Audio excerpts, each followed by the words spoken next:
Madam, আমাদের কাজ শেষ হয়ে গেছে, আমরা চলে যাচ্ছি। কিন্তু 1 মিনিট দাঁড়াও, এই নাও তোমাদের এই মাসের স্যালারি। ম্যাডামের এই কথাটি শুনে লোকটি বলল, আমাদের তো এখনো মাস শেষ হতে 1 সপ্তাহ আছে। কিন্তু ম্যাডামটি বলে, আরে কোনো সমস্যা নেই, আমি কয়দিনের জন্য বাহিরে যাব, আর এর জন্য তোমাদের এই মাসের স্যালারি আগেই দিয়ে যাচ্ছি। ম্যাডামের মুখে এই কথা শুনে লোকগুলো অনেক খুশি হয়ে যায় এবং সেখান থেকে চলে যায়। কিছুক্ষণ পর তারা তাদের টাকাগুলো গুনতে থাকে। তারা টাকাগুলো গুনে অবাক হয়ে যায়, কারণ তাদের মাসের স্যালারি থেকে ৫-৫ হাজার টাকা বেশি আছে। কিন্তু লোকগুলো ছিল অনেক সৎ এবং ভালো মানুষ, তারা কখনোই অন্যায় কোনো কাজ করে না। তাদের মধ্যে লোকটি বলে, এই টাকাগুলো আমাদের ম্যাডামকে ফিরিয়ে দেওয়া উচিত।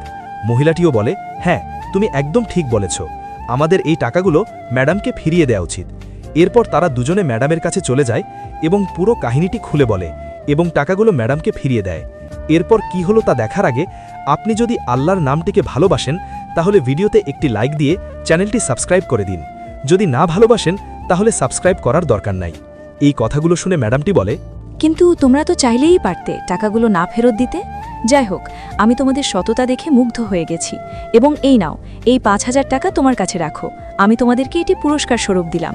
আর হ্যাঁ, তোমাদের পরের মাসের থেকে আরও ৫,০০০ টাকা মাসের স্যালারি বেশি করে দিব।